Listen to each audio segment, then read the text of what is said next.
Hello, and welcome to the very first episode of JoKaKaKA in JoJoLands. The JoJoLands. Sorry, the JoJoLands. I'm Jim. And I'm Sam. Hey, we're back. Welcome back. For anybody who's JoJo only after a fucking year, we're here and I cry my shit. So JoKaKaKA is back. We are not changing our name. No, People why are would joking. we? They're saying, are you going to make it Jo La La La? No. No. We're JoKaKaKA Ride or Die. We probably be sued by La La Land, that fucking movie that won an award. Yes, infamously did not win. That's Best right. Picture. No, that's right. Almost, kind of, technically, but didn't. All right, well, tangent already, but so we are here to talk about the first chapter of Part 9 of JoJo. Famously came out right as I was leaving for a convention, and then I came back finally after days of stewing, I think it's probably best to have this stew for a little bit, so it worked. I was happy to sit with it, because the first day it came out, I was extremely, this is going to be, we'll get into chapter discussion soon, but I think we should talk about, like, our immediate or instant reactions. Like, I was so hyped. I still wasn't ready for it. I still wasn't completely convinced it was actually out until I actually read it. I was shocked that we got it when we did, too. Yeah, I was thinking, like, Friday or Saturday of, like, the weekend. Yeah, the first translation dropped Thursday, which was was that the 16th? Something like that. We're recording this on the 19th. Came out the 16th. Like 16th morning, I was like grabbing shit for the con at Walmart. I was so psyched. I read it at work. No shame admitting. But so since then, it's been a few days. The fan base has been buzzing. Everyone is like, guys, when are you gonna talk about? When's JoKaKaKA coming out? Everybody trying to get their hot takes in with 0 to go on. Yeah, literally nothing. It's hilarious. Well, so we were graced with a 70-page chapter. Yes. Oh, I guess for anybody who doesn't know, who's just joining us in Part 9, we just recap, discuss the chapter, and then we kind of make predictions based off of what little we have. Did we say who we were? Yes, we did. All right. We did. I'm 100% sure. Okay, I believe you. Yes. As I said, I believe you, Sam. Thank you. We come up with many crazy theories, like the 1,000-page nut, and Jovin will come back, I'm sure of it, from Part 8. So this will be our 4th year, I believe. In a few months, we'll have hit 4 years of covering JoJo monthly. Yeah. Covering the JoJo manga monthly. We had a filler arc in between some of that, but... Yeah. So we're very excited. We're super happy. Honestly, I just can't even contain my excitement. I was not expecting...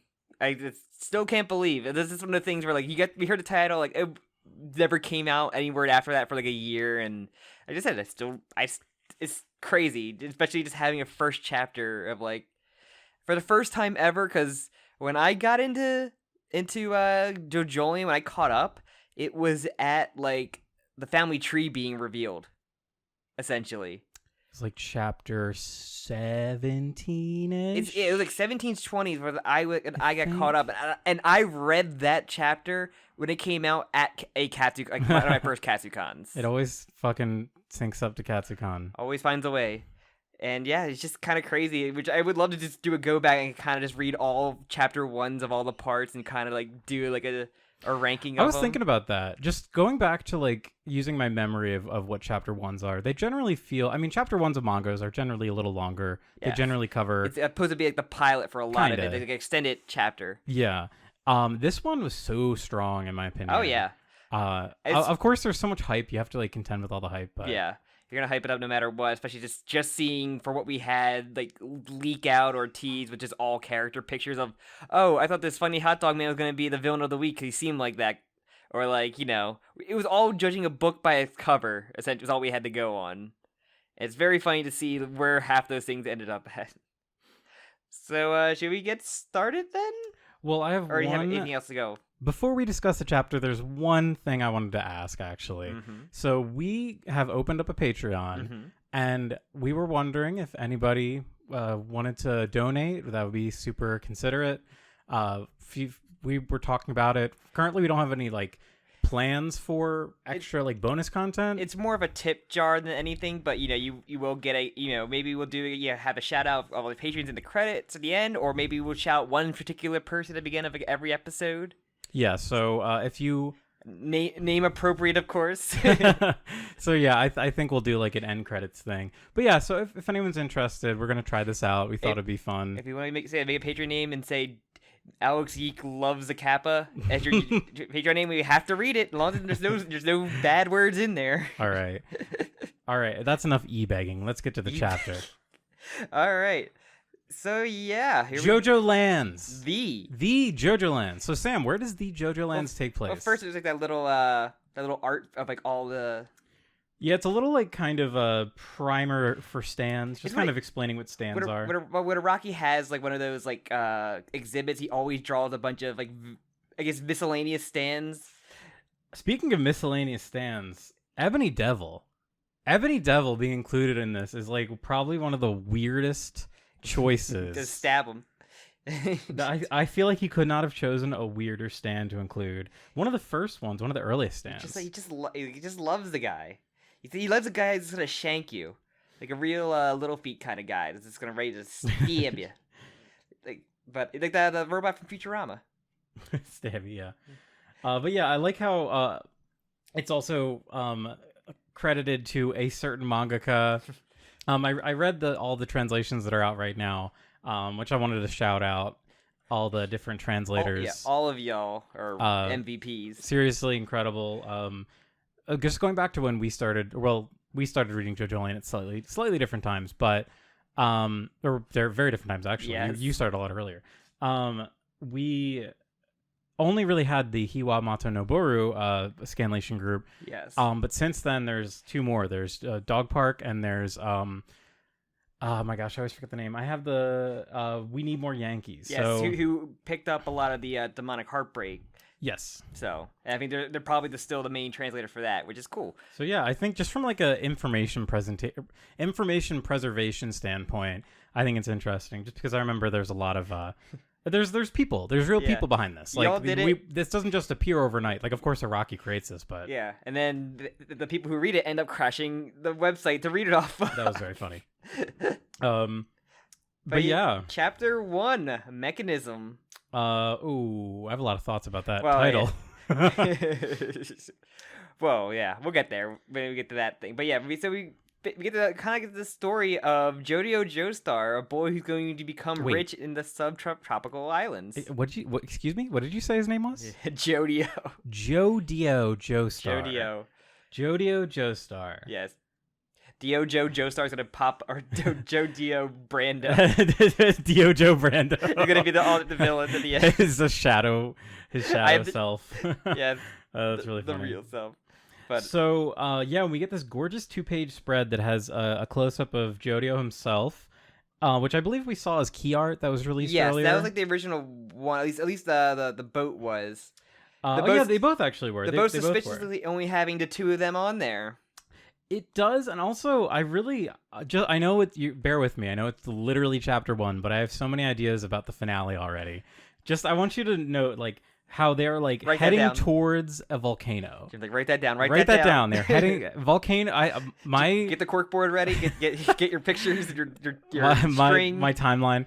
I'm gonna throw a Hail Mary. I feel like the finale is gonna be at a volcano. I would think at the end of Star Wars Episode 3, it's just gonna end with like Jodio and Diojo lightsaber battling.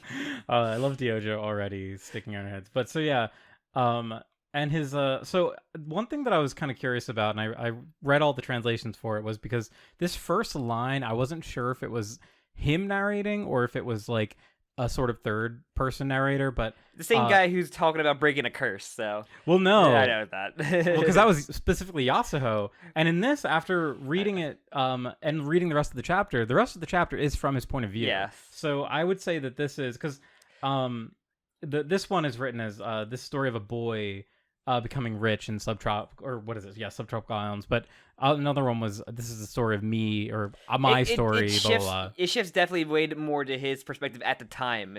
I think or by the end, I guess as well. Once we see the Dragona introduction, that's when it's really like his voice. That's how I see it. But yeah. So yeah, sorry.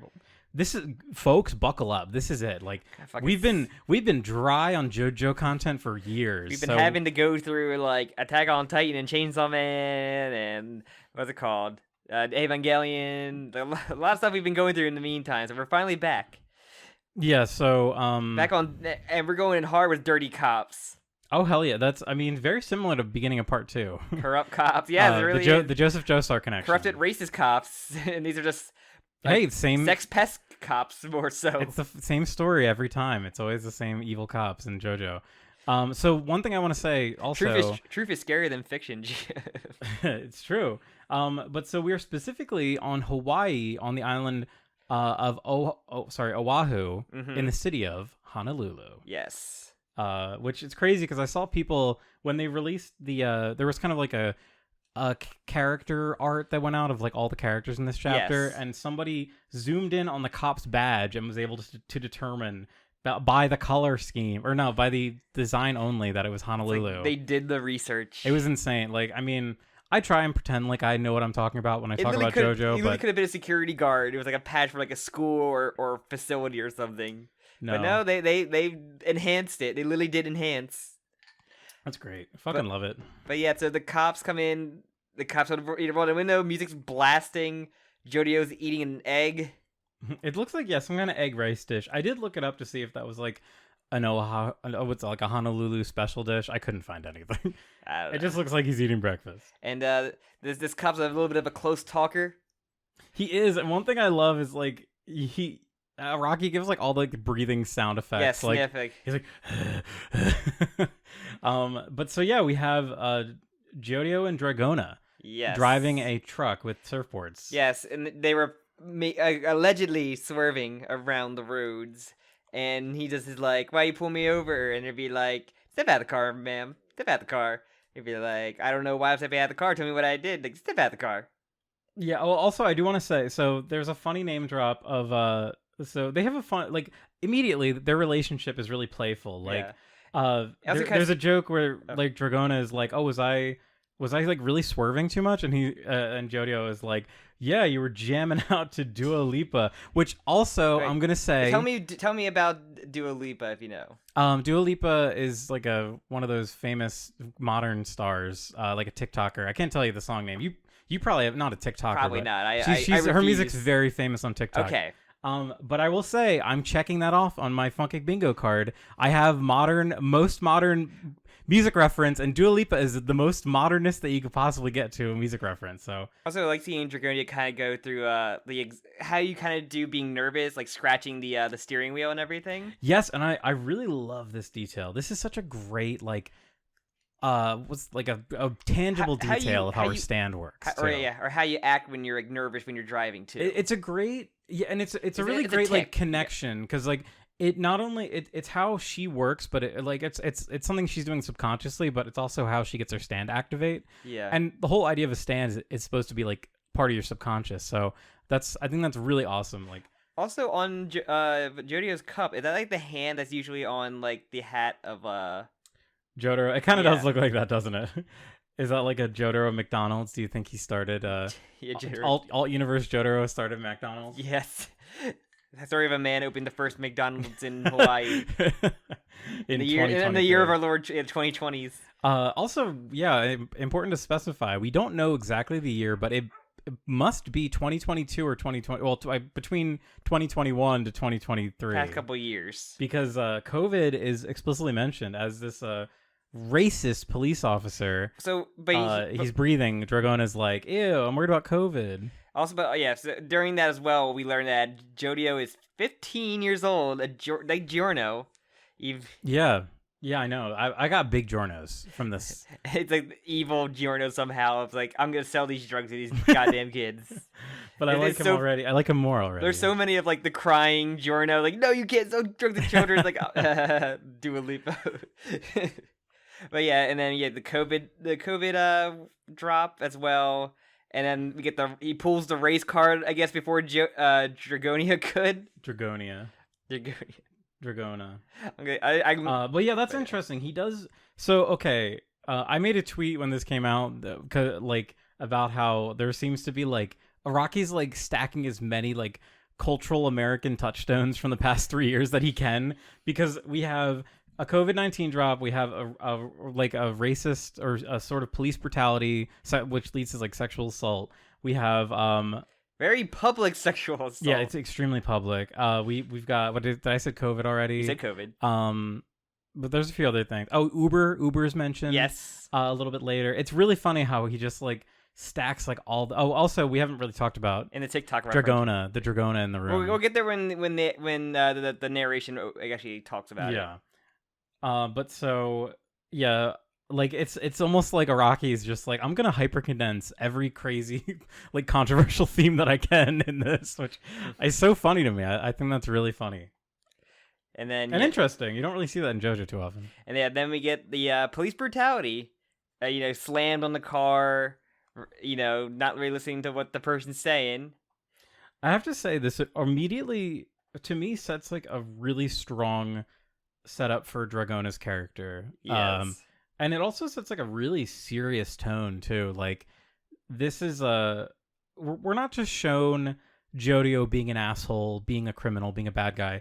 We are shown JoJo and Dragona live in a system that is actively like oppressing them in extremely excessive Society's ways. Fucked, man. Yeah, like the fact that Dragona literally didn't do like of course like sexual assault is horrific. Yes. Especially when done by a police officer. But like Dragona being pulled over, it's like not even like clear if it was an intent, like if there was probable cause for them to be pulled over. And the cop trying to pull like, I have the authority to do a search, and any suspicion like that kind of justify themselves for doing a horrible act. It just and it goes into the whole idea of like, oh well, like after the fact they could justify, like police could justify anything after the fact. Also the fuck this guy's doing it to his partner who doesn't know what the fuck he's doing. Like this fucking cop is like should have been busted by now, you would think, for how fucking obvious he is. Nah, that's part of it. I know. Dumb cops being fucking dumb and getting away with stupid shit they shouldn't. But yeah, so this leads into a scene where he essentially does a search. He does an invasive illegal search of Dragona down Dragona's pants, which Dragona's wearing a swimsuit. And the sort of big reveal here is that Dragona, who presents very feminine, actually seems to be has something was born a man, at least like assigned male at birth, I guess you would say.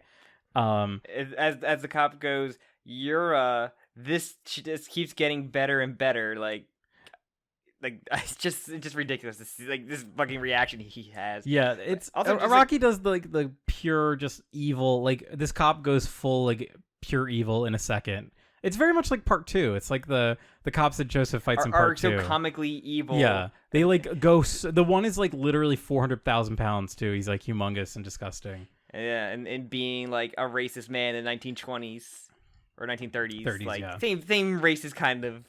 More, it gets. It just shows. It's so funny how like the famous racists of the times and like they can change, but they're still fucking the same thing in the very end. That's true. Just people who are going to get brutally just beaten up by our protagonists, our asshole protagonists, and we love him for it.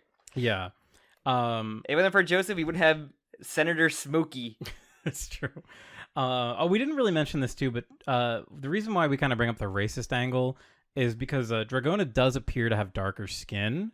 And it's something the cop himself brings up is like he refers to his own skin color being white. So there's kind of this idea that there might have been like profiling. Yeah, I guess that's kind of what Araki's insinuating. Like Hawaiians, Hawaiians are always like, a lot very tan, but I guess you're going to be like part of the Joestar. You're kind of wondering like, is this tan? Is this a normal tan they have? Is it just like part of their father's skin tone? Maybe the father like actually Hawaiian.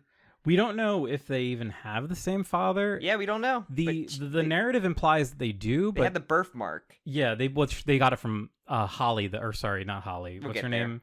Something Ann. We'll I have it written down. Barbara Ann. Barbara Ann. But so I mean that's something that I'm just kind of inventing. Like it's implied that they have the same father. And the way that the narration goes, it sounds like they're referring to the same person. But so it's just, I think it's important to mention Dragona does appear to have darker skin. We'll see if this is relevant in any other way. Or just a design choice of him wanting to draw a tan character again. And because like going back to Poochie, like much is made ado about of Poochie's skin color to the point where I don't really want to. An exhausting amount Yeah. that's like way too much, and anybody should probably do that. Yeah, I don't even want to like dredge it up, but just as an example, like Poochie and Weather are brothers, and their skin tones are wildly different. So, I mean, that is something we've seen in the series before. So it's not even like strange or different. No. It's just we just come to accept it. And as you said, like, or it could even be like a tan thing. Like they're surfers. Clearly, like Dragon is wearing a swimsuit. Yeah, like JoJo is like long hair, always covering himself like an umbrella, and he has a hoodie on all the time. Yeah, he does have a lot of clothes compared.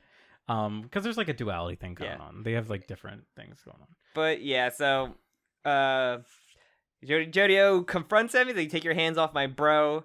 And we essentially they pull their guns immediately. Of course they do. They're American cops. Of this unarmed man. And then they try to tell get back in the car. Don't go too crazy. But don't worry, he does. He uses his unseen stand at the moment of assumingly rain, but like it pushed pressure on you. Like, it's like very heavy rainfall. Essentially, yeah. Ooh, very. Would one say heavy weather? Maybe heavy or like ozone baby pressure, but actual raindrops. Yeah, it reminds me. Like my immediate reaction was the Wonder of You. Yeah, when they're in the cab, the Lambo. Or no, sorry, not the cab. Yeah, the Lambo. And then when like right as they jump, Josuke and Rai jump into the police car to avoid the rain. Let's hope that's the only similarity to that. Sam, the whole fucking mechanism is all the same shit. We'll get into that. But so yeah, he hulks out. He goes Super Saiyan, and you get an image of it, and it just like leaves. It like flattens the one cop, literally flattens him. And we see an image of it of its weird like daddy long leg esque like the tripod from War of the Worlds like looking motherfucker. Yeah, I think this is a really strong design. I immediately was thinking of what's it called? Fun. Yes. From part 8, of course. Favorite of ours. Yeah. And it's funny too because it seems to have kind of a similar like proximity thing where you need to be under it to be affected by it. Yeah. Just going by this chapter, I had a couple notes written down about how I feel the stands work. This one definitely is a close range stand, because like he literally is like in touch distance to people to affect them. Like he has to get really close to both cops for the rain. So it literally seems like the rain drops down from the stand. And bubbles and then rain now. So a very wet aesthetic. I guess that's funny. That's a similar aesthetic. Gotta have a water stand, I guess, for someone who's gonna have a boat, I guess, at some point. I guess they're gonna have the boat on their way to the job, but we'll get there. And so interestingly, I guess worth pointing out, similar to Wonder of You, it is able to pick a target. So the rain does not just destroy everything under it. We don't see like the concrete getting broken. Yeah. We see only the police officer and his clothing and shit affected by it. Yes, and I don't think he touches him beforehand or anything. He just he walks, doesn't. So he doesn't touch him. It's not like a contact stand. But speaking of contact stands, yes. So yeah, Fat Cop gets touched, and it just like, he gets dragged. I guess it's like the drag effect or some shit. Like it's just like a weird like distort like thing. Photoshop. Yeah, like there's a game of Mario Party, like one of the older ones, where like you have to distort the picture to match it. It's like a liquefy effect. It basically is liquefy, and drags like his eyes all over the place, like horrifically to make him miss his bullet. Yeah, this is fucking awesome. And then gets rained on. Yeah, of course. Add insult to injury, just crush this man. And then like a goblin, he jumps on. He does the goblin jump like a true like the spirit of Ojiro like jumped into him. He really has embodied Ojiro. He has big Ojiro energy. He's like, man, I really miss my old surfing teacher now. They're just a wee baby. Could you imagine? Ojiro. Ojiro like surfed all the way from Japan to Hawaii. The first man to surf from Japan to Hawaii.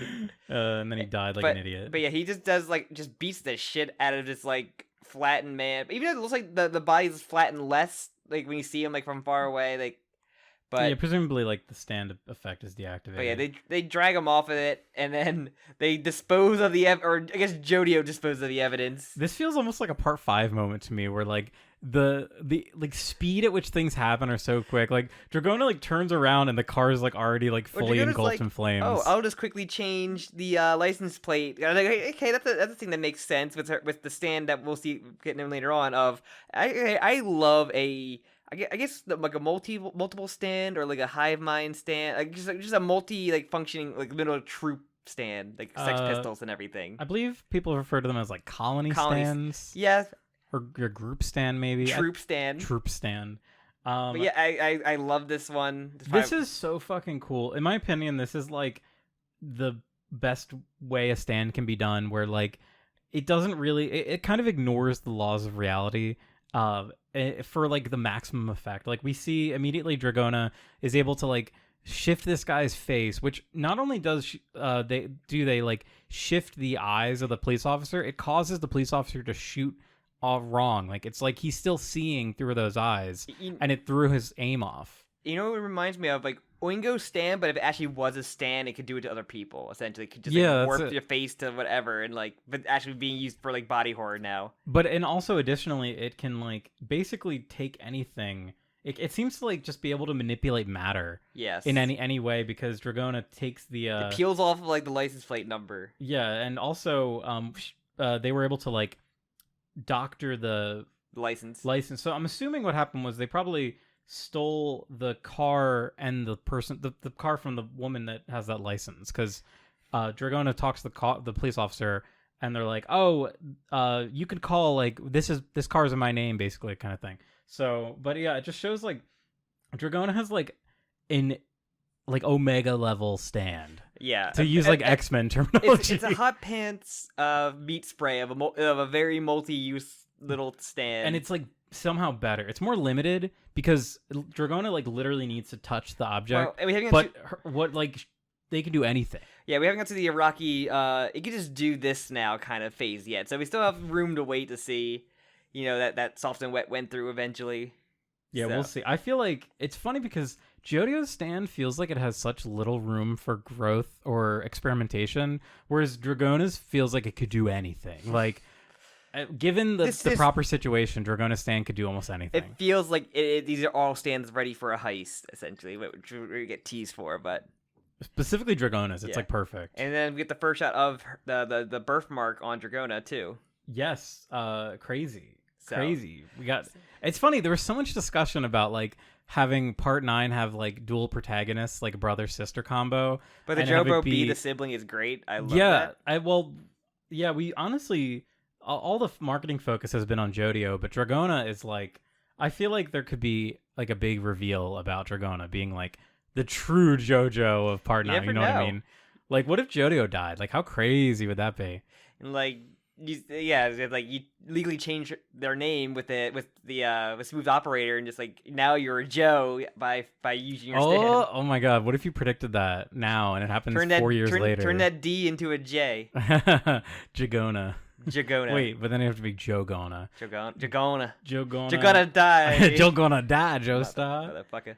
But yeah, nice little moment of you know, JoJo getting hugged, getting thanked, and then there's like, oh yeah, I'm just gonna burn the fucking police car because, you know, and their dash cam and their body cam footage, because you know, of course, they can't find the backup, and fire always 100% you know burns through. Yeah, of course, fire destroys everything. This will be a total like never think about this again. Don't worry about it. It's how it works. Like we wiped you clean. Don't worry about it. But yeah, we go to a junkyard. Before that, I just want to talk about their relationship really quick. So we also do get the drop here where JoJo refers to Dragona as Big Bro. Maybe we can talk about this a little later. Maybe we'll put this near the end. We're almost, once we're done this part, we'll go into that. Mm-hmm. But just from like one thing I did want to talk about here was the way that the relationship is displayed is like fantastic. Mm-hmm. JoJo he's 15, so he's super immature. He's like really aggressive. Dragona is only 19, but still is like a super doting older sibling. Really like concerned. Even though Dragona was being like literally assaulted by a police officer, the last thing they wanted was JoJo to get out of the car and he's a loose and cannon. Hulk out. He's a loose cannon, doesn't play by the rules. Yeah, like Dragona would rather have handled that themselves than had by warping them horribly, probably. Yeah, which I mean, yeah, they can do pretty easily. So yeah, it's just I love this, and I love the moment where Dragona hugs JoJo at the end. And it just shows that they have like a really strong relationship, which it's great. It's good to see. And we see there's only like two people they really like which is each other, and then we'll see when we talk about their mom. But yeah, they go to the drop-off point, which you know their surfboards had cocaine probably. Just humongous bricks of coke. Or heroin. I'm trying to think could it be meth? It wouldn't. There was also a Breaking Bad reference early on. I wanted to point out. The part when the cop walks up to the door and Dragona's like jamming out to the music. The cop is like, "Hey, turn the music off," and Dragona turns it down but not off, and then the cop's like, "Although turn it off," and Dragona does. That's like a scene right out of Breaking Bad. I've not watched Breaking Bad. It's really good. I know it is. I feel like there's gonna be a lot of Breaking Bad references in this. But yeah, and they get paid for their gig. My favorite part is they ask him like, "Hey, a cop car and 2 cops were beat up. You guys had anything to do with that, did you?" And they just like shrug. It's like, "Nah." I love funny that moment. Very cute little like sibling moment. I also he gets to just draw Jody with his eyes covered all the time now. So he has like meme faces, like the one where he's like laughing, like the troll face essentially. Yeah, it's very similar to like how part 5 would just like get rid of people's eyes a lot of the time. Yeah. I think part 6 would do it a bit as well, but yeah. So we start getting the actual I guess background information. We get like it's like God rays on like their mother. It's just so funny. This is like the intro JoJo gives, like this is my friend. This is my bro. Yeah. Right here. Like that kind of intro. It is almost like I won't say hacky, but it's like very standard, like in media res, like, yeah, this is my life. And then we get like a funny moment too where he's like this is what nerds look like, this is what I look like kind of scene. This is a Nickelodeon sitcom intro of like just like, yeah, this is my bro, we get along, and then Ned's Declassified theme song kicks off. But yeah, so Joe's Declassified Hawaii survival guide. Ned Davey, status alive. One of our little jokes that we learned from the Wikipedia. But we learn about the mom, Barbara Ann, and her schedule. So yeah, much is made ado about like all the little eccentricities about her character, and it kind of serves a purpose later. But it's funny because I feel like I hate to metagame and I hate to like think too much, but to me this is just setting up like something horrible happening to Barbara Ann. Like this whole like page and a half is all about like she's so nice, and like JoJo does everything for her, and like her life is wonderful. She works at the airport. I mean, it could be just like supposed to be a parallel, maybe compared to Gappy, and we had the eventual, meetup of the two. Maybe is it just like a something to talk about, or just like, yeah, I love him, I do everything for her, she's great, and then Jeff is like despair, like shadows in his eyes. It's like there's a hilarious in the cartoon Metalocalypse. There's a hilarious gag where. Because it's like a heavy metal death band or whatever. Yeah, but like they're all talking about how much they hate their parents, and like that's why they went into music. And then the lead singer Nathan Exposure like, "What are you talking about? I fucking love my dad." And then it shows them like fishing, and he's got like his full heavy metal makeup. They're just like on the ocean. It's really funny. So I love that idea. Traumatic, Gappy, and cherished, wholesome JoJo. I don't know. Wholesome moms minus fucking Holly, I guess, usually end up okay. They tended to live the long lives. They do, but not during the story. During the story, there's trauma. Like Holly's whole thing is like Holly Part 3. I mean, Susie Q got used as a puppet that one time, but she not seem bothered by that at all. That secretly sowed in like the hate and distrust that led to their divorce. And I mean, Josuke's mom in Part 4 was kind of bitter from it, but like she was just like a very like tough mom, I guess. She was fine. I guess she didn't have any issues. She got attacked by Enigma. Oh yeah, the paper. Yeah, it's like the same shit like with Batman. Like, well, I guess Batman's a bad example. Or you have a deadbeat mom like half of Josuke from Part 8, and then Giorno's mom. Or just mom that not be a thing that matters, like Jolene's. But it's like when your mom is like nice and good, and people know about your mom, it makes her a target. Which that's we'll get to that. But... I mean, it's not gonna be like a Part 2 thing where like there's a mom reveal in that one, but it doesn't really. It doesn't come into play because it's revealed to him like after credits, like in the text essentially. Yeah, no, I don't think we're gonna get anything similar to that, but unless that Lisa light novel short story was actually like did something with that. I don't think that's been translated completely yet. It probably has been. I don't think it's so. JoJo. It's been a while, but I don't know. I feel like people translate Most JoJo shit's people translating light translated. novels is like a different like thing than people trying to translate like manga. But yeah, we get the morning routine. She has some like local JoJo goblins that help her out and around the town, and they're basically gonna do everything for her to make sure her life stays that routine and that nice. So yeah, we get the intro of Dragona, who's 18. And you so said 19 earlier. It's 18. Oh damn, fake fan. I'm so bad at JoJo. You got a number wrong by 1. So yeah, Dragona jogs a lot. all of the translations that we've seen in English do use he pronouns. I want to say. I think Sam and I have kind of been using they. It's kind of like a tentative. It's like something that's maybe will be explored later that we have a definite confirmation. But every translator has roughly said they've been using he for the most part, but in a weird way, a very particular like. Yeah. So I wanted to clarify a little bit. So I believe I can't remember the name of the actual person. I should. Was it cool? No. This was the for the Yankees. What are they Okay. called? We Need More Yankees. I always forget that name.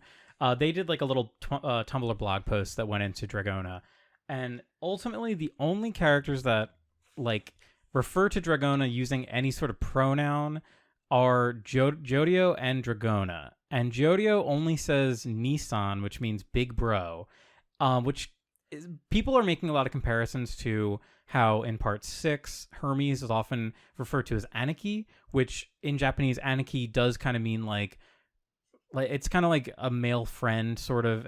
Is it like a big bro thing? Actually, I'm not exactly sure how Aniki directly translates. That's what Pesci used to call. Aniki. It's always connected to like Yakuza stories. You always see it in like any anime that's like a Yakuza story. I played the 2 Yakuza game. And they say Aniki. Yeah.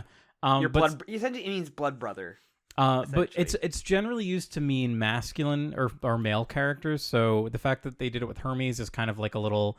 It's a play on how Hermes is like a more masculine woman. But also, it's really important to note that in Japanese, pronouns aren't as clear cut as they are in English. Specifically, the pronoun that Dragona uses, I don't even know what it is, but I'm going from this blog post.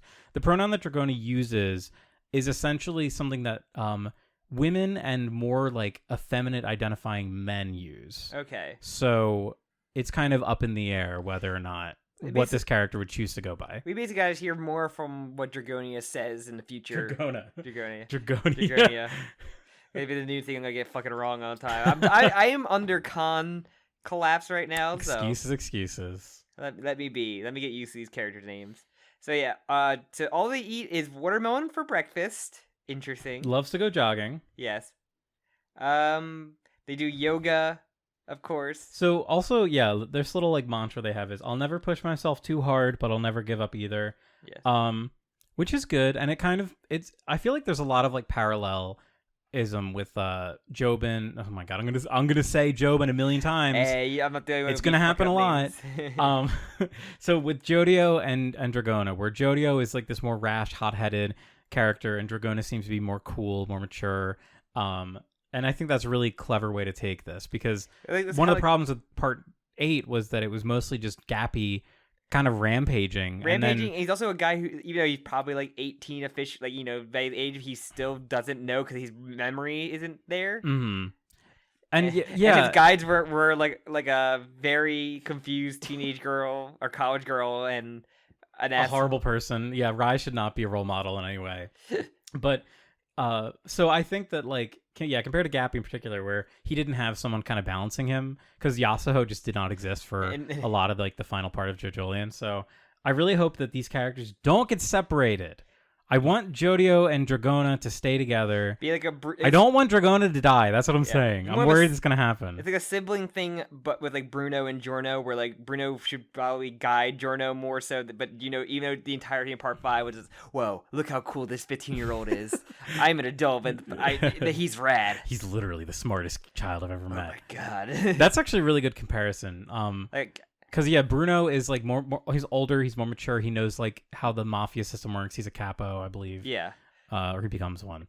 But yeah, that's actually a really good comparison. But yeah, Giorno doesn't really have any super character growth really out of that. Everybody just like, whoa, this dude's so epic and based and Yeah, that's why I already like JoJo more than Giorno, because like Giorno just is missing like a little bit of humanity that I think a JoJo protagonist needs. Yeah. I agree. I think Giorno's kind of relatability, maybe I should say. Yeah, he's already a way more interesting Giorno-esque character. Feeling more like a Josuke, like a Part 4 Josuke from him, which is funny. Just being a shithead. His kind of like he goes from like very casual, like I don't give a shit behavior to like enraged. Just I mean, we only have one chapter to go on, but yeah, true. But he's less rebellious though. I want to get into my thoughts about Jodio's character going forward, but because instead of hair, it's just don't mess with my family. Yeah, it's about family. The Fast X of JoJo, the Fast Furious. So yeah, they love girly fashion. They work at a boutique called Eco, which we'll come back to. Yeah, that's actually very so important. This is the interesting thing. This says his chest is a bit big because he gets cosmetic injections. Although I've never seen him getting them. So this is I'm not sure this is alluding to that they use their stand to give them like top surgery essentially. That's honestly how I interpreted it. And one of the other, which is very funny. One of the other translations referred to it as swelling, referred to specifically like they have swelling around their chest and bottom. Yeah, it's like a bulldozer, so just the stands with the hands are just like pushing like the flesh. Like it's like when you're kneading like dough for cookies. It's a slow. I think 100%. There's no chance that Dragona is wasting money on injections. Dragona is. Unless there's like some sort of Josuke style restriction where they can't use their own stand on themselves. There's no way that Dragona's not just doing that. I mean, I kind of had the thought at one point of like maybe they just like push the dicks and just smooth down there. So the cop was like weirdly freaked out, just being like, because it's just smooth like a Barbie doll. Down. Well, I know. So okay, this is like a really deep conversation. I don't know if I want to entirely get into. I know it's weird, but the idea. So okay, let's say that. This is a really weird stand when you think about a character like this having. So if Dragona could, and we see Dragona is presenting extremely female, if they have the ability to completely like change their organs, why would they leave a penis? It doesn't change the organs though. It just pushes the flesh around, really. Well, I guess we don't really know. But like theoretically, Dragona's able to like really mesh and change things. So presumably they could like recreate their body in a way, but to choose, presumably they're choosing to keep their male genitalia. Wait, you think they want to because which I think might be an intentional decision. I think that is something like, rather than Dragona being like a sort of like I don't want to say conventional trans character. I think there's a chance of Dragona being like a non-binary sort of like because the tucking is. Interesting that there's some crazy tucking to wear like a bikini and not really show any kind of bulge is impressive. It's very impressive. But so I really think, and call me conspiracy theorist, tell me I'm going crazy, but I feel like there is a chance for more of a non-binary character, rather than having Dragona just go one way or the other. Penis to have a tail. Jesus Christ. All right. I don't want to go too deep into this because I know this is going to be like the shit discussion that everyone's going to have. So let's table this for now. Let's talk about. I do like their design a lot. I love Dragona's design. I love the tattoos. I love the hair kind of being like a Hermes kind of dread situation. Yeah, I think that this is like one of my favorite Araki designs. I love Dragona. Dragona has like 4 different outfit changes in this chapter too, which is really cool. Yeah. So I feel like we're gonna get a lot of that. But yeah, I'm really excited to see. I'm trying not to get my hopes up too much because I would love for Araki to do something really weird with Dragona. But really, what I want to see is them having like their own arc to themselves where they kind of clarify their identity. Because right now it's kind of like people said this is like a second chance to do like with the Anasui background information of wanting to do a really androgynous character that goes beyond gender. I think he said that's a really so this could be their chance now since they have Ultra Jump. He can literally do whatever the fuck he wants to. That's a really good point. Yeah, I can see them doing that. Just literally making the ultimate non-binary character. the ultimate non-binary. That's when I go to Danganronpa school. The ultimate life form. The ultimate non-binary high schooler. But yeah, so then we get the little family background. So they moved to Honolulu from Atlantic City, New Jersey. Let's go. Let's fucking JoJo go. is ours, motherfuckers. You can't fuck you, Hawaii. He's ours. Literally fucking. We take these two. The ultimate non-binary come from New Jersey. My experience, that's true. But yeah, and then we have mysterious father. Also, it's so funny that they look at the family tree from JoJoLand, and like it just goes to Holly, Kira. Can I say something that's really deeply upsetting? Go ahead. There's someone missing from this family tree. Kei never existed. Kei Nijimura is literally not on this family tree. Who Mura? They were made. They had they're a Okiatsu reference. That's just it. I hate to Erasure? ring the Iraqi forgot bells, but the Kei erasure. it sucks because like Kei had such a great setup for being like I'm sorry, a connection to Josuke's character. I'm sorry, Jim. She got to stick to the eye. She's out of here. She got a cane to the eye. I like the idea that Wonder View like was able to erase her from like time. He like retroactively erased her, just like Joven. Yeah, Joven's gone too. But so yeah, we have this is a descendant of Joseph Joestar, similar to how Gappy is also kind of a descendant of Joseph Joestar. It's really weird. I don't really see Gappy as like no, he's the memories of a Joestar. I know because he's not technically a Joestar, but it's weird. He is his own person. Like he's not Josefume. He's not Kira. Do you think it's like this is like this setup is more so like a because so many people like the Kira Jofume stuff. Like this is kind of like I'm gonna kind of go into that, but with like new characters. You know, it kind of does feel like we're picking up from that. Like we have this like dynamic duo that's getting in over their head with the crimes. And then, wait till they find out about a special kind of fruit. Oh, that's a big fucking thing that could happen. Yeah, it feels like okay, maybe Rocky really liked that chapter, and like, yeah, okay, maybe I'll just go back through maybe what I really liked. Oh, maybe I'll just do this. One thing I do want to say that a lot of people brought up is that Araki basically said for years now that he's had up to Part 9 planned. So, because everyone brings up how in Part 8 there's a part where they talk about going to Hawaii. Yeah, I brought that up on a tweet. Yeah. I went because like on my trip to Katsucon, I literally like went through that one part and I found some funny things. We'll talk about when we get to that little line drop. But so it's interesting to think, if he had this plan the whole time, like was he? What was he cooking? We had the same idea. But yeah, so apparently things with his mom didn't end well with her dad, and she's been raising them alone. So, interesting. It's very much like a Josuke situation. And since they hate their father, they just took their mom's maiden name, which I love that. All right, here's my disgusting fan theory. What if their father is Joseph Joestar? Fuck no. I can see it being that like, means that they are their own uncles. If I learned anything, especially from fucking JoJo, is like the fucking spouse does not matter. Didn't matter with Holly's and Kira. Like it's kind of true. It didn't matter. It didn't matter with fucking Jolene's mother. Like it's kind of true. Like yeah, it's very true actually. It's very true. Jotaro's father. Who cares? Yeah. We have backstory for Joseph's father, and he literally just gets off by a vampire. It's more of a motivation for Lisa. At least we see it though. Yeah, at least we see him. It's more motivation for Lisa than Joseph. Yeah.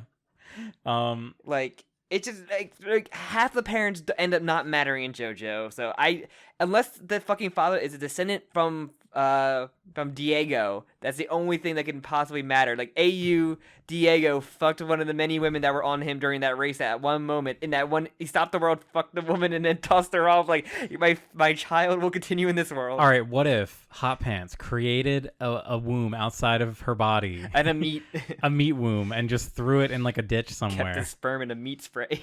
Ew. Put it on ice. Oh, what if she gave her? No, she was dead by the time Diego. It's normal Diego. Oh, Diego. Yeah. No, I was talking about normal Diego. Whatever. All right. So unless it's a fun like a Valentine's twist. Hey, I mean, I don't want to sound crazy, but we do get connections to presidents in this chapter. So. But do you think that there's something to come from the name Jodio, or just a thing that's supposed to be him to be Giorno? There has to be, right? I don't want to jinx it, but like there has to be, right? It's also just funny. Yeah, it's funny that his name is Jodio. All right. So do you think it's gonna? I want to, but like I've learned not to get my hopes up on too much hopium. I know. All the stuff I was talking about with Dragona. We have been burned at the end of JoJoLands so much. Like I don't even know if I can trust Araki to take us to this Japanese man in the next chapter. No, but like that's why all the stuff I said about Dragona and how, them having like a character arc is very trepidatious because. Rocky just kind of does what he wants. Like, Yeah. he doesn't really like set things up. What happened with Yashaho too? Like by the end of it, where she kind of just became like a second fiddle, I guess. Like she didn't feel important. I guess towards the end of it, she feels a little disregarded near the end. She's like there's a lot of like stuff where like I feel Yasha should have been more in with Josuke towards the end. I still feel like COVID fucked up the end of JoJoLand. Yeah. I legitimately believe that like fucked up Araki's like mindset. Yeah. And I feel like he was just like, I want to. If you want to know what our feelings were, listen to our spoiler cast. So we did like a 6-hour-long Ultimate JoJoLand spoiler cast, and then we have a We Hate JoJoLand video. I think we had Aeon and Grapefruit on that one. Yep. I recommend that one. It's funny. We just vent about JoJoLand. The airing of grievances. Basically, yeah. But yeah, then we have Jodio on the bus. A rare sight, a Joestar going to school. Well, I think the most that we've seen, I want to say, is Josuke. Yeah, Josuke we've seen in school. A child dies in that school. Shingeki get fucking blasted. Oh wait, actually, isn't Drono at school too in the very beginning? Is he? He goes to school and he does the lighter test. Okay, whatever. The lighter test? Wasn't that just a test to get into the mafia from Polpo? Yeah, but he goes back to school. He goes back to like his dorm room or whatever. I guess he does have a dorm room. I fucking forgot about that. We can't get hung up. That was literally like the least important aspect of Giorno. It's like he went to school for one time and then had the worst week ever. All right, but we see the best new character get introduced. Hot Dog Boy. I've seen people call him Pink Guy. He does look like Pink. I thought he was a fucking like villain of the week, but he also just like wearing it's a see-through morph suit as you come to learn. But he could be a villain of the week, but I am holding out hopium that he's like one of our main characters because he's so wild. I love him. He's also the worst buyer of drugs because he's just very obvious on a public school bus of like, you got that good shit. And then So also, okay, I do want to bring up the drugs thing. I feel like there's more to this. It'd be weird if he was just like a drug addict. You know what I mean? Because unless he's a villain of the week, then he could be a drug addict. It's a line where the boss goes, he's not an addict or anything, but he wanted to buy that shit. So we don't really know what the drug is. It looks like it could be like that's why I think it might be meth. Because it kind of looks like rocks. Yeah. But it's drugs. It could be anything. It is drugs. It's crushed up JOKAKAKA fruit or JOKAKAKA. It certainly isn't weed. I would say that it definitely doesn't look like weed. Nah. Araki never seemed like a weed guy. Yeah, even though weed is like elite. It's also extremely illegal where he's from, but Araki with that more fun shit. This is a hard drug for sure. It probably meth because he just binged Breaking Bad before. That whole year was him watching Breaking Bad and Better Call Saul. I love the idea of him just being like, damn, I really like this Heisenberg guy. What is he cooking? Like, what is he cooking? Yeah, science. It's something that Jesse never says in the whole show. I know. Breaking Bad's so good. But so he flags him over. Basically, just gives him clues to like get his drugs. It's very funny. And it's like a do a little dead drop. Yeah, because he slips him the money, tells him around the file. Basically, the man on the scooter tells him to connect the rain gutter, and it gets his drugs. Also, his fucking outfit though is like so weird. I love him.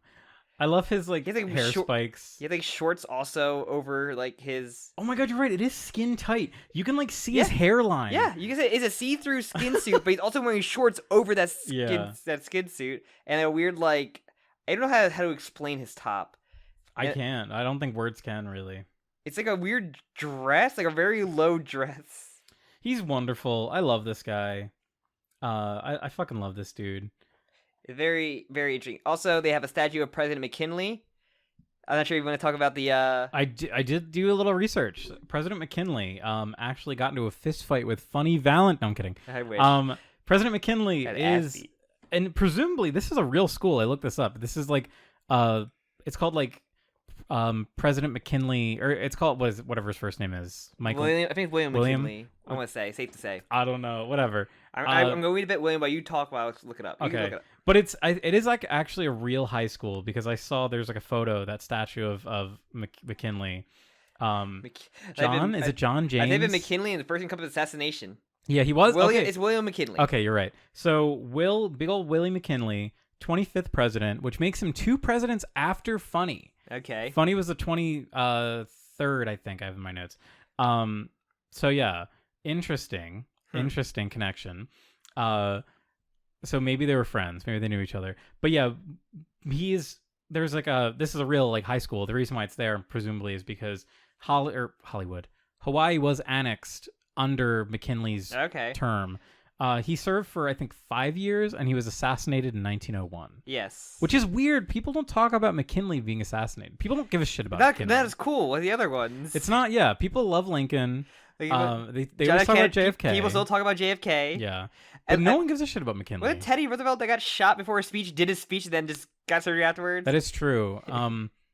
Other famous deaths. No one ever talks about. Reagan was almost assassinated. That's true. George W. Bush got a shoe thrown at him.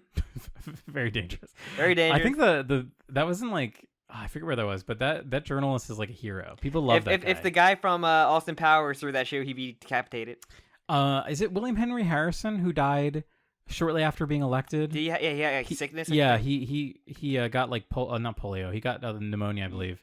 But yeah, people don't talk about these guys. They only talk about the high profile one. They only talk about the. It's more fun when they It's more fun when there's conspiracies behind it, and it's true. And what's it called? John Wilkes Booth breaking his ankle after he jumped down and then tried to do an epic one-liner and then limped his way out of there. Fail.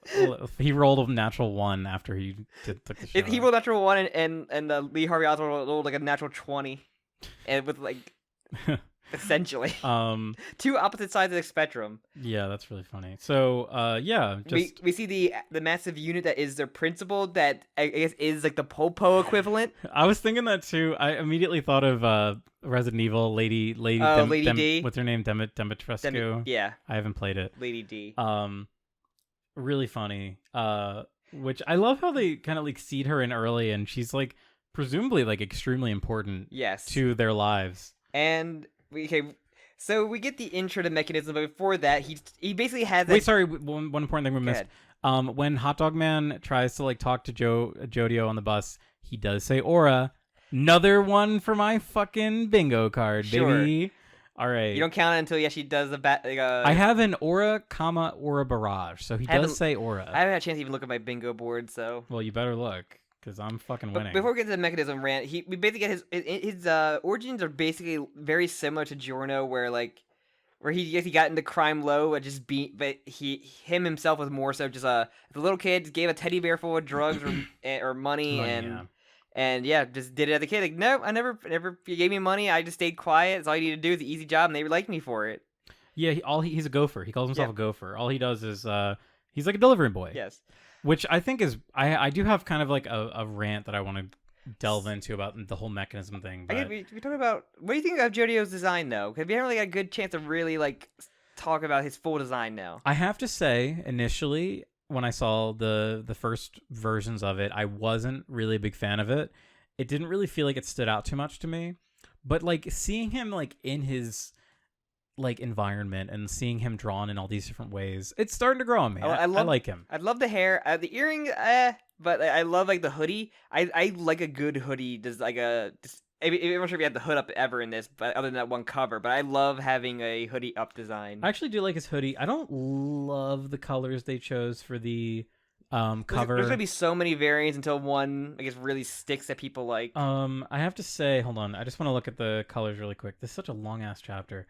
The actual like page 1 looks really good. Like I like the dark pink, and like his hair is kind of like a dirty blonde. Also, but the main the cover we get, I don't like I don't like how the gray. I like the blue hoodie, but I don't know. The gray hair is like I probably don't like, right. I think there's too much. I know we've got like the green and yellow. We have like the Dio motif. We've got like the gold and blue, like your classic Giornos, your Josuke's, your colors are subject to change though in JoJo. That's true. I just don't love that cover. I think the first page one looks better. Just like, but that's actually presumably colored by Rocky. I don't know what the cover was. Just seeing like child Jodio, is just like he looks like Jobin a little bit.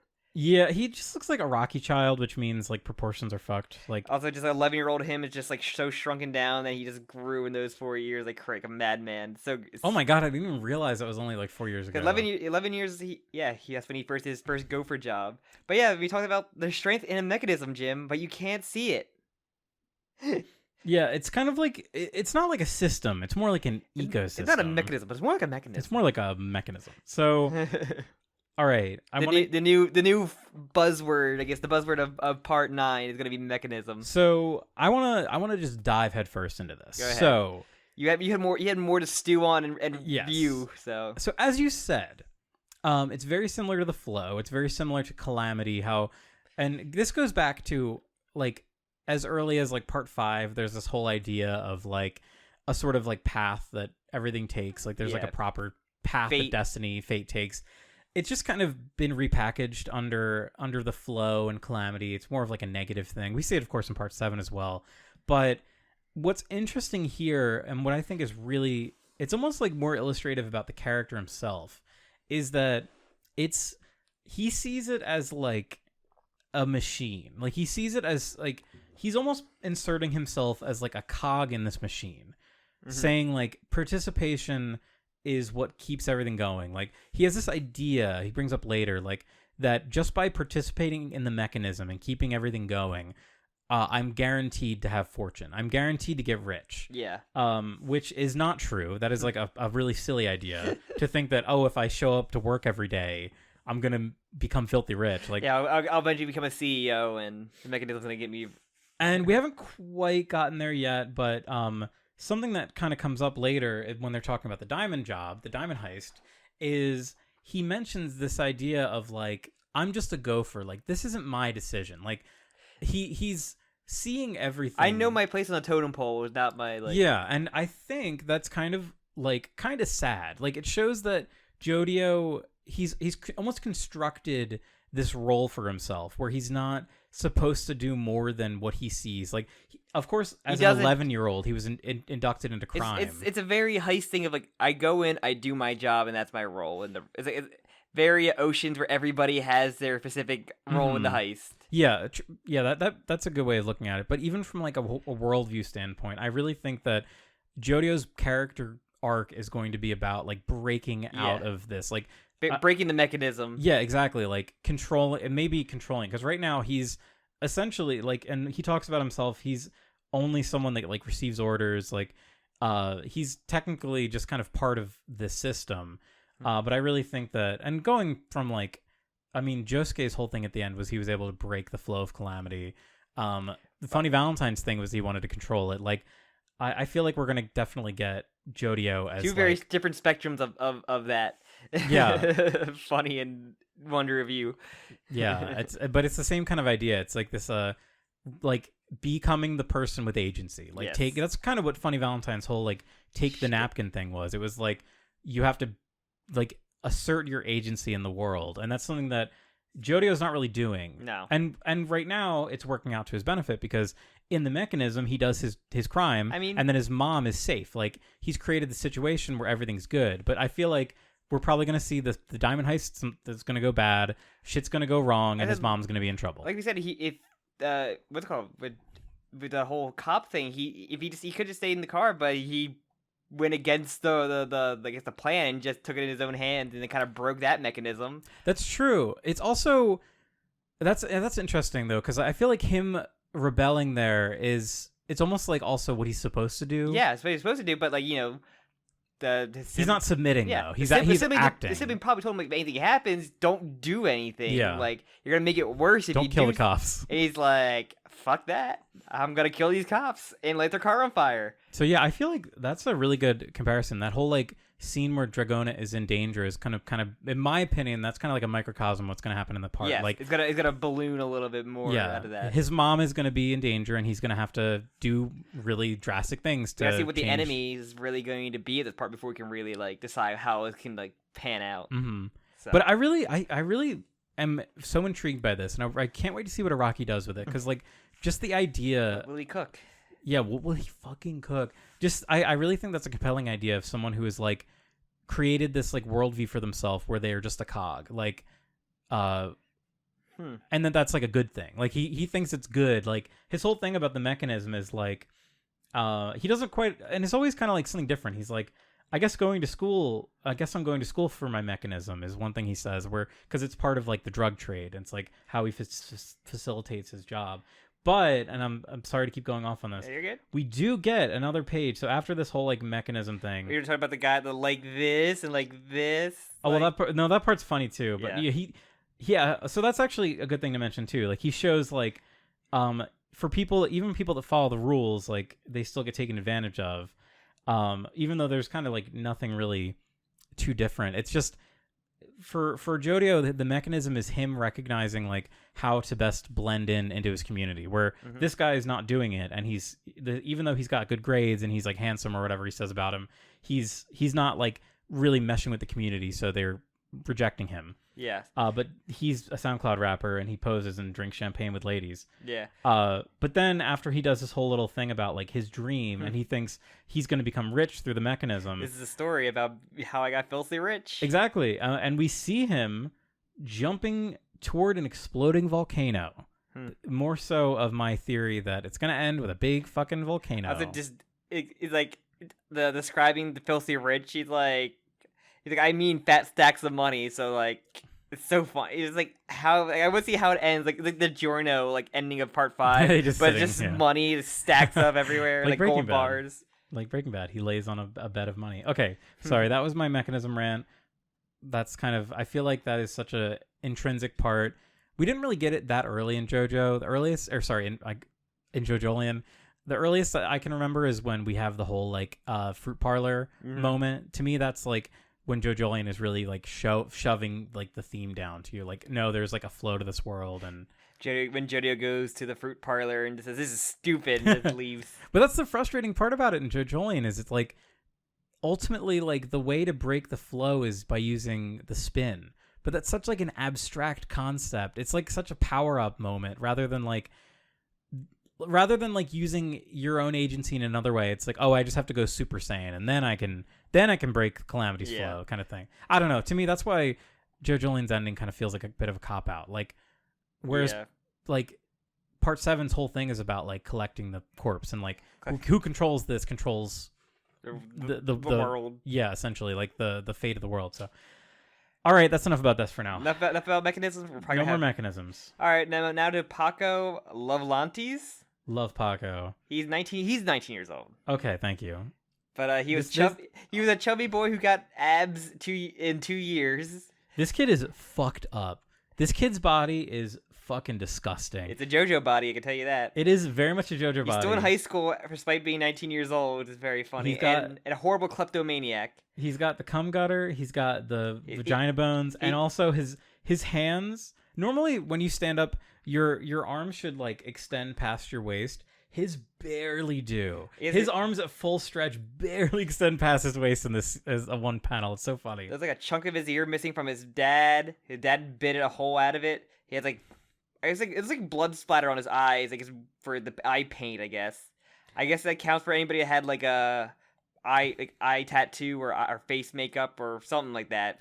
To me, it looks like a birthmark kind of thing. I think it's supposed to be like a vitiligo. What is it? Vitiligo? Yeah, maybe. Vitiligo. I can't say that.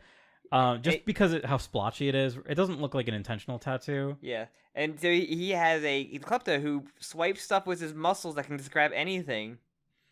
Can grab a mosquito if he wants. It's fucking weird. It's gross. And I'm so fucking funny. I am putting a prediction down that he will stop a bullet with his muscles. That'd be pretty cool. He will grab a bullet. I would love from that. his flex. That's one prediction I'm going to make. Out of all the character stands in this, the Hustle, which we haven't said, his stand is called the Hustle. I'm really the most like confounded as to how it's going to manifest. And there's a really funny line. Well, we saw him easily pickpocket by just flexing. I know, but like we always see, like, think about like Mamazuku. Mamazuku has like crazy like ass pull moments with his stand. What are the ass pull moments going to be like with this? Is it going to be like Records of Ragnarok where he like hyper flexes and his body gets like 300 times its size with muscles? He's at 300% of his muscles that can be restrained. Also, I do want to point out there's a very funny line to me where JoJo is explaining how the stand works, and he's like, this will come up more times. I'll explain it to you guys again when we see it again. It's like, what a strange inclusion of Rocky. And then we get a new outfit for Dragona. Yeah, I really like this. It's kind of like a short super mini dress. It might be a romper, actually. I just go from pulling the ear. It looks like a Shrek ear. It does look like a Shrek ear. Also, I think we only see 4 of Smooth Operator. 4 at a time. I don't think we've seen more than 4 at a time. Yeah, and then basically they stop fucking stealing from our customers. Essentially, I do like their base of operation being a business like this. It's very fun. Yeah, which is what's it called, Eco or Ico, which is the fashion store that Dragona works at. And we learn the principal Paco wants to fight Dragona, which is very funny because he uses code words to say don't make up anything in the store. It's very funny. I love their little interaction here. It's really great. They have code little words, moment. so it's just gonna be cool to see when we have a heist. Yeah, we had the fucking brick shit house comes in here towering. Meryl May Qui, maybe it's QI. Probably Qui. Key. I'm gonna say Meryl, like from Metal Gear. Sure. So Meryl is a really interesting character. Not only is she 9 feet tall, 49 years old. She's 49 years old. It's like a side job for her. She has a million jobs essentially. She's one of the people that just she just does everything. Yeah, and not only is she the principal of their school, but she also she's an investor for Eco. All of the designs, all of the fashion designs that they do are done by her. Yeah, she's I think JoJo says this woman could be a full-time fashion designer, but she is also principal and also a evil criminal, and she has a beautiful husband and child at home. Crime boss. Yeah, she's great. I like her a lot. I really hope she doesn't get polpoed. Norisuke, you see the flash forward and she's in a body bag. No, she's a really fun little character that could come back a few times. I hope they get the jobs because this is only the first job we're gonna get. So and then it would be a good person, a good ground level person for JoJo to fight when he finally breaks the system. Puts that water in that banana, and blows the head off. So we get we basically get the job. Which is a diamond is coming in at this rich villa from someone from Japan, and the villa is basically going to be empty at a certain time. That's when you guys go in there and steal it, and you all get 2%? Yeah, so out of the $6 million, she gets 19% of the cut, and they get 2%, which JoJo says is $40K per person. Is So the person is, and that's out of the 3 of them, right? And they said they're from Japan, so they probably don't have guns there. So they're from Japan. So do we think? This is the big question. Because I on Twitter I did post about for Joshu fans, because when they're having the Hawaii escapade before talking about God and everything, he says there's no way in hell I get on something insecure like an airplane in the first place. There's no way I'm going to Hawaii. Not now, not ever. It feels like it has to be. It has to be Joshu. And Hato never got her fucking at least then she could. Do they say it's a man? Do they specify it's a man? No, I think they just say Japanese. Knowing this person's Japanese, I think they just say it's a Japanese person.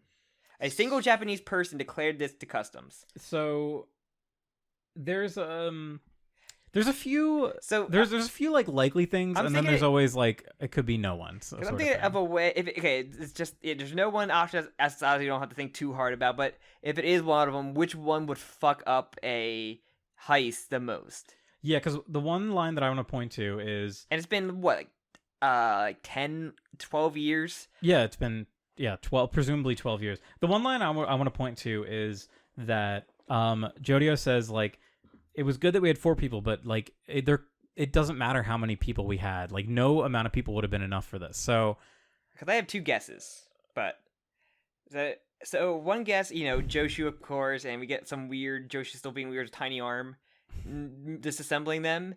But I think the more interesting one would be Daya. It's like a don't brace. There's no shot. I feel like there's no shot. They do the blind thing again. It fucks up their memory. Then they don't can really I would like Daya to show up again. For me, because Hato it wouldn't be interesting. We just I don't think it's Hato. No, I don't think it's Hato. Or it could be Josuke.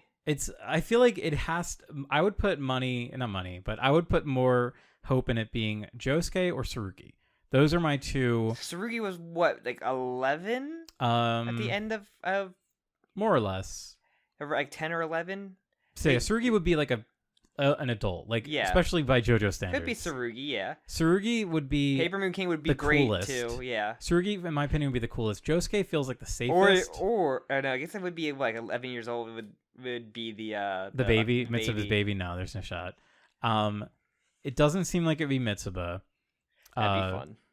I feel like logistically, the funny answer would be Joshu. Joshu, because he would stupidly buy a diamond. Yeah, but like from the idea of it being like a really hard fight, I feel like Tsurugi having like 10 years to master his stand would be like unbeatable. Like Tsurugi could easily take out a group of people. That's why I would love to see Tsurugi. Joshu, Tsurugi, or Daya. I think those three are the most, like, if it had to be one of them, it'd be maybe Josuke. I just feel like the narrative forgot about Daya. True, but you never know. Where Tsurugi was pretty relevant up to the very end of JoJoLands. Yeah. But yeah, so the person plans to stay there for 15 days, so that person could just stay and join the crew then, for all we know. That's true. Like, that is, of course, there's the classic heist thing where it boils over and there's like a bigger sort of threat that happens. it could be her whole that threat could be going off of her, like going kind of like how they went off from the boss in part 5 and shit hitting the fan because of that. It does. I really get a lot of part 5 vibes from this. Like, it wouldn't surprise me if we had a similar sort of, because we have the gang. Like, we're introduced to like a group, and then having it be like the gang's move. And also, I want to specify, they're on Oahu, the island Oahu. They have to go to the big island, Hawaii, which is several islands over. So, I mean, there's a lot of talk of airports. They could easily fly, but it's JoJo. You know, when they fly, bad thing happens. So I feel like we might not jump right to it, but we could also. There's a shot that we also could just jump right to this. I mean, because part 5 they got a boat too. It's true. But yeah, they're each gonna get 40K if they do it between the 3. But that was at the 3, so now they have 4, so it's actually less. Yeah. They'd be getting closer to what, 20 something. Yeah, everybody seems to be down, but yeah, and then she brings in Hot Dog Boy, because every team has to have their weirdo, and yeah. Oh, they'd be getting 30 each. But yeah, Hot Dog Boy's here. We love him. Also, presumably a stand user. He's a good student. She seems to swear by him. Maybe that's her kid. Who knows? She said he had a kid. Maybe they don't know that he's her son. Because Jodio, I'm gonna say Jobin every time. Jodio does say that they don't even know anything about her personal life. So it could be her son. That's why she's like, because she's saying he's not an addict. He's a good student, and like we know he bought shit, and she doesn't know that. But he didn't say anything to her, but maybe keep it a secret. But yeah, I'm thrilled. I'm so excited. I can't fucking wait for next month. And then we get the what's it called? The shot of all their stands and their names, which is November Rain, which the Guns N' Roses song, correct? Yes, which I don't like. I don't like Guns N' Roses really, but I think it's a cool name. But I don't think it is a cool name. I tried listening to it because, of course, you have to when new JoJo songs come out. But yeah, I don't like that song. So. But it's a cool looking stand. I can't wait to see what it actually really does. We get Smooth Operators. So what is this a reference song wise? There's a Sadie song. Is her name Sadie? Sade from the 80s called Smooth Operators. Okay. Or Smooth Operator. They're not Smooth Criminals. No, it is not Smooth Criminal. It's actually a great song. I hadn't heard it until today, and I listened to it a bunch while I was doing like some rereads and stuff. And then it's great. And then the Hustle, which I know, which is very funny on this panel compared to the 3, which is just like the fucking muscles. It's very part 7 of just having a weird body stand, I guess. Also, the fact that it's called the Hustle. Fucking hilarious. And one thing I love, so funny. I love everybody having a symbol. Yes, I thought that too. Everybody having a logo is good. Paco is like an ice cream cone that's melting. That's his name fucking awesome. Yeah. Yeah. Dragona's is like the dragon. Yeah. And then his Jodio is the heart with wings and a Jobin tie. Or Jobin. I mean, Joshu. He has a little Joshu tie on his heart. I love that. It's like one of my favorite things to have in fighting games and everything, and like any kind of like series that has like a Sentai or like Kamen Rider series, but everybody has their own logo so you can specify. Yeah, I love that. You need that. Because something Araki does a lot, and he did a lot in JoJoLands, is he just will include like a tiny picture of the person's face next to when he references them out of context sometimes. I think the symbol will be perfect for that. Also, I feel like a lot of people they think that Paco is gonna die soon. The fact that he has a symbol makes me think that he's not gonna die soon. Also, the Hustle is a song I actually do know. Yes, The Hustle. Do the Hustle. It's a great song. Honestly, great. Yeah. These are the 2 out of 3 ain't Good bad. names. But yeah. Smooth. If you haven't listened to the Smooth Operator by Sadie, you should listen to it. I'm excited to see the extension of each of their stands, and unless you're going to be more like heist related stuff. And so yeah, so we were kind of predicting like how the thing can go wrong. Is there anything other predictions you think that you had on your notes? I guess I took a lot of notes, honestly. One thing I did want to it's not like really shown in this chapter, but I looked up a photo of Honolulu, and there is a gigantic like huge volcano next to it, and I'm just thinking walleyes, like. It's volcanic walleyes. Yeah, well, kind of same idea of like I feel like the volcano is definitely going to be Site of Grace, or what do they call it? Is that from fucking Elden Ring, Site of Grace? I think so. Yes. That's funny. What are they called? The blessed places, or whatever. The Devil's Palm. Yeah, they gave it a different name in JoJoLands. I think Part 7 had like the desert one. You can just use it's kind of like a oasis kind of thing where you can kind of just come upon it. Part 8 had like the ocean one that was kind of made by natural disaster. Like a horrific disaster. Well, like specifically the walleyes came up to protect the town because that's where Johnny Joestar's corpse was buried. Yes, but just also attached to a natural disaster, and just kind of thing like a nature takes its course with a volcano, maybe like a volcanic island. Maybe on the way they get like stuck on a volcanic island. Maybe they're just like our AI stream we did, where like a rock guardian comes in there to teach them the ways. They fight the World Health Organization. Yeah, the mousey comes in there, mouse guardian. Listen to we did a funny little AI prompt stream. Make part 9. Yeah, and it was a tearful mousey. Adventure. Oh, mousey's so good. I'm trying to think of any other predictions. Like we really, cause this is the main thing with the heist and like. How I guess the stand user being there is why it went wrong, or like it went wrong because he never made it there, really, or like. Yeah, I'm really curious as to what's gonna happen. Because what we have, person that can just rearrange shit essentially, person that can knock out people, I guess, with November Rain, and then we have the pickpocketer, and we don't know what Hot Dog Boy is or gimmick, or because we don't really know much about, because he seems completely different from the one that asked for drugs. He could be a cop. He could. I think he'd be a spy, maybe. Yeah, we could see a thing where he tries to steal the diamond.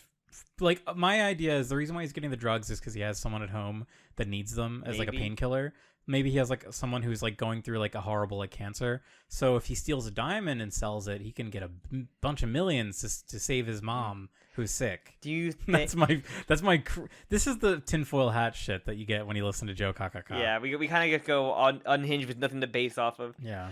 I'm trying to think of like, because he could just be like the one that dies because he didn't get a stand intro at the end. It makes it really weird or sussy. That'd be really weird. Do you think there will be like a betrayer of the group? I mean, it's a heist. Like, isn't that kind of the point? Like, doesn't there need to be like a? If it is Hot Dog Boy, she's the one. Their boss was the one that did it, and she's the one that brought him in. Maybe the boss betrayed them. Like, very similar to female main villain. This fucking brick shithouse lady.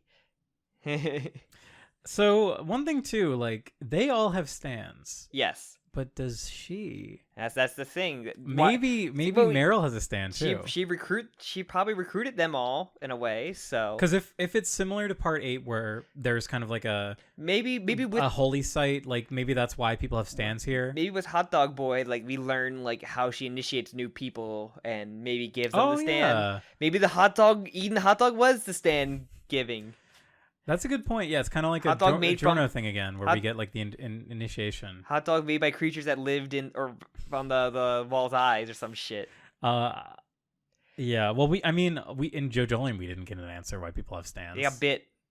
But that's not true. Like that's not entirely true. Characters that didn't get bit had stands years before the walleyes even showed up. Or genetic. Yeah. Whatever. It doesn't matter. It's fucking made up. It's fake. It's JoJo.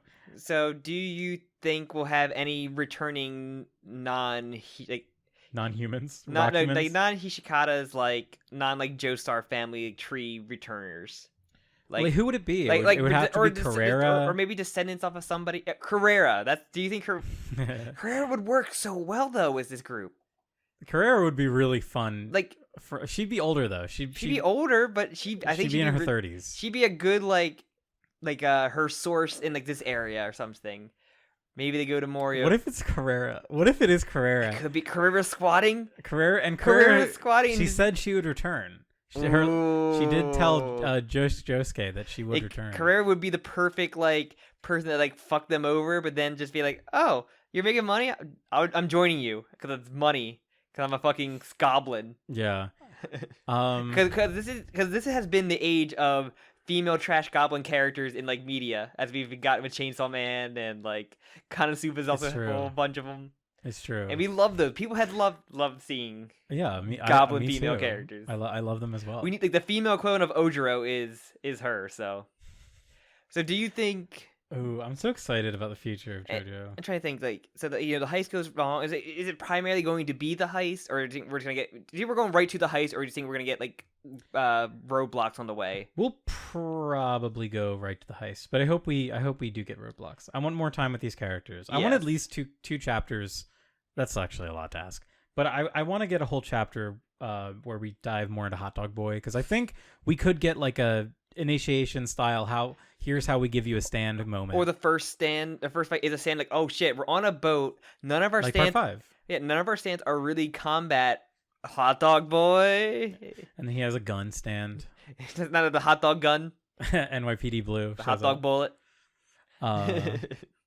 I'm really excited. Any other predictions you thinking about? Or let's have a little bet for no money. For those Patreon bucks. Okay, Sam, give me a number between 1. 1. 1. Give me a number between 1 and 10. 5. All right. Let's have an over-under. So will Hot Dog Boy's stand be a reference to a band from before 1995 or after? Ooh. One of us picks, the other one will take the other. Rock, paper, scissors right now. Rock, paper, scissors, shoot. Rock, paper, scissors, shoot. Rock, paper, scissors, shoot. Damn it. All right, I win. So I want doing 1, by the way. That was just 1 round. We tied twice. Yeah. For visual. For a visual guide. For the visual guide. Oh my god, that was so dumb. I'm gonna pick his reference is gonna be after 95. That's I was gonna say before. Okay, great. So yeah, we're that's betting our nothing. bet. That's our mini bet for nothing. Whoever loses has to touch poop. Whoever wins loses. Whoever loses wins. All right. Hopefully we get his stand next chapter. But yeah. Also put your theories, if you want, like put what you think of one of our theories or your own theory. Comments are for that, on the YouTube page. So that's the fun of JoKaKAKA. Also the Discord. We'll plug that in. I guess that's part of the plug. But yeah. Oh, and bingo boards too. Yeah, we'll talk about it at the end. Yes. Oh, anything else? Anything else you want to theorize on your notes? Because I know you made a lot of notes. I'm not sure if anything else you need to go off most of it was just stuff I didn't talk about. Anything super important? Or it was just like details that we brought up. All right. One thing, smooth operators hurts. Like it is painful. Yes. Unlike I'm trying to think. Kind of similar to Giorno, where like Giorno's stand can like heal you, but it hurts. Like because we see Paco is like ow ow ow when he's getting. Yeah, and same thing with Mista. It was also very weird looking, I guess, in Aransha. He had a panic attack.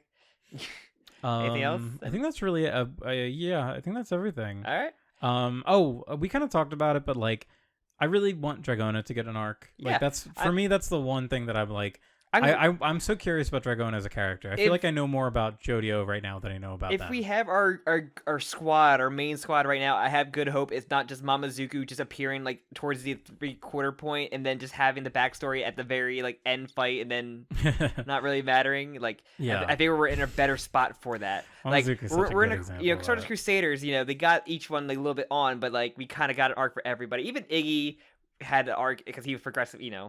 If this does kind of follow the trend that we've been hitting, where if this does fit more into the part 5 like style, I'm thinking of like Abakio and what's his face on the boat. I think it was Abakio and Giorno. Yeah, and we got, like that was like a way for them to have like a lot of character moments in like a fight. Still hated him though.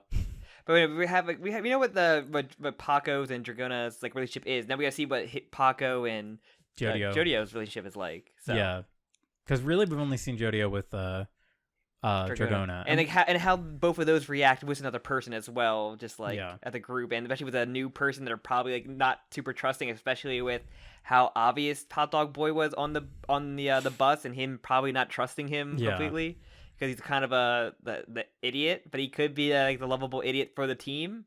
Yeah, I feel like we're going down where Paco is like Anna Sweet, that's like he's a fucking like disorder, like a mental disorder that does crimes. So it literally says he likes doing crime more than like playing games. Yeah, he's a fucking kleptomaniac, which is a fucking huge problem. So it's just gonna be fun to see interacted. Imagine if he has to catch the diamond with his butthole. It's just like I just think of Patrick with the flag in his butt in the SpongeBob movie. I think it was. Oh yeah, I remember. But it took me a second. There's also like this horrific scene for SpongeBob where Patrick flexes his back and it's like his mouth talking. Oh my god, yeah. So just like you can do that with the hustle. But anything else you could think of? No. I mean, I'm just stoked. This is a very strong first chapter. I do kind of. Okay, so we're kind of in like uncharted waters right now with what we want to do with this show, but I do want to kind of open the floor up to like maybe a comment / letters section. Yeah. That we could do, and we tend to do a lot of those like questions on Twitter before like. But yeah, what I mean is like if you want to like write in, kind of like if you want to like write your theories in. Of course, we always look at the comments, but if you want to email, maybe we'll see. Oh. If you want to write an email to the JOKAKAKA email, it'll probably be in the description of the YouTube. Yeah, I'll just read it out really quick. It's a JOKAKAKAPodcast at gmail.com. If you want to submit, well, maybe we'll try a little letter section. See, just want to try and keep things fresh. Like, got some new shit. Let's see. If people have if you have a really strong theory or a strong idea about it, and write us, and like maybe we'll do kind of like in between chapters. Because back in the day we used to do JoKakakas in between chapters, so or like on hiatus months or whatever. Yeah, I think maybe we'll try and institute something like that. Yeah, I'd like to do kind of like maybe a part 2 every month of like let's do a little follow up to our original, have a guest on maybe. Yeah. Also in the comments, write what guests you want on. Yeah, it's comments. Yeah, it's about potentially new JoKaKaKa guests. It'd be really cool to see who you get back in the swing of that. Should we plug it up? I have one more section that I wanted to maybe experiment with. Okay, before the plugs? Yeah, before plugs. Sort of like a kind of what have you been doing? Like what besides JoJo has been in Sam's world lately that you want to talk about for like 2.5 minutes, 3 minutes? 2 or 3 because major things. I recently beat Doom 2016 for the first time on stream on Twitch, which is twitch.tv/gokaiku, which is like my Twitter username and everything. I beat that for the first time. That was a very fun game. I really liked it. Ending kind of just happened, but overall really good. And I'm thinking about streaming a fan Pokemon game next. That's where you get put in charge of your own gym. Oh, that's fun. So I might be doing that soon. Is it like formatted like the old or like a Pokemon game, or is it like different? I think it's based off of like Diamond Pearl, maybe. Okay. But it has like unique Pokemon and Pokemon from later on, so I might check that out. That sounds fun. I always liked like ROM hacks like that. And then I've been watching Kamen Rider Bill. I'm like 20-something episodes in. Very, very good. That show is like hit a point, and it's fucking peak. Like it's awesome. I don't want to spoil because I can't talk about spoiling too much. And true. Also, like almost Don Brothers, the Super Sentai is almost done, which is like the Always Sunny Super Sentai of these fucking people are all crazy assholes. I've seen photos. It's horrific. It's great. It's fucking great. I'm gonna be sad. I didn't even feel like it's ending, but watch all those. They're awesome toku shit. And I think that's like the main thing from what I've been like watching or playing. Very nice. Going to me. Mm-hmm. I've been playing Legend of Zelda: Ocarina of Time for the first time. Mm-hmm. I've only played Breath of the Wild before, and there's like all this hype about the new one coming out. Mm-hmm. But I'm like, you know what? Something that some of my friends do is we do like PowerPoint nights where we like do a PowerPoint presentation on something, and my one friend just did one on Zelda and the Zelda timeline, and I was like, wow, I need to play these old school Zelda games. So I started playing Ocarina, and I feel like I totally missed it. Like that game is like legitimately great. I never really get in the Zelda games. Like I missed them too. I've only beaten one Zelda game. So Which one? Oracle of the Seasons on Game Boy Color. That's very funny. Very good game. I've heard those are really good. Those are the Pokemon ones where there's like 2 versions. Yes, that's the one. One had the season control, and one had like a time control. I think. Oracle of Ages, I think was the Oracle other one. Ages, yeah.